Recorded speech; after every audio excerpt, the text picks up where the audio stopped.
அம்மா சிவாய நம்மம்மா. அம்மா நீங்க இப்ப கந்தாசிரமம் தானே போனீங்க? ஆமா போயிட்டு வந்தேன்.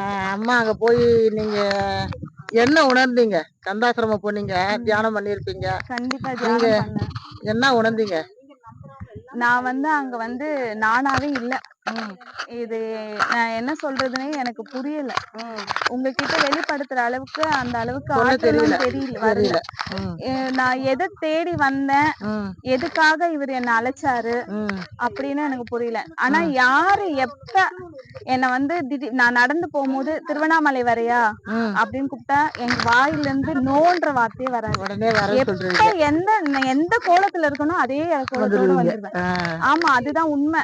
இத நம்பினா நம்புங்க, நம்பலன்னா இல்ல எனக்கு நான் ஒண்ணும் இல்ல. நம்புறேன். ஏன்னா எந்த நிலையில நான் நடந்து போகும்போது யாராவது என்ன இந்த மாதிரி கோவில் போறேன், திருவண்ணாமலைன்றதுலாம் இல்ல, எந்த கோவில் கூப்பிட்டாலும் என் கடவுளும் சரி எனக்கும் மத்தவங்களும் சரி எனக்கு நோனே சொன்னதில்ல. நானும் அதுக்கு நோ சொன்னதே இல்ல. உடனே வந்தபோது எத்தனையோ வருஷம் நான் வந்திருக்கேன். ரமண மகரிஷியோட இந்த குகையை ஒரு நாள் நான் பார்க்கணும்னு நினைச்சதுல இன்னைக்கு நடந்துருச்சு. அவரோட அந்த குகைக்குள்ள போய் தியானம் பண்ணிட்டு இருக்கும் போது எனக்கே அவர் காட்சி அளித்த மாதிரி ஒரு சமிஞ்சை நடந்தது. எனக்கு எதிர்க்க ஒருத்தவங்க உட்கார்ந்துட்டு இப்படி பண்ணினதும் சரி, அப்படியே முகத்துக்கிட்ட அப்படி சிரிச்சதும் எனக்கு அவர் காட்சி கொடுத்தது என் உடம்பெல்லாம் சிலுத்து போச்சு.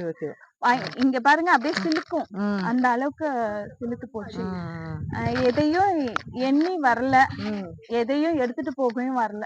நான் இந்த பிரபஞ்சத்துல எதுக்காக படைச்சேனோ அது அவரே நடத்தட்டும், அவரே பண்ணட்டும்னு விட்டாச்சு. நல்லதுமா.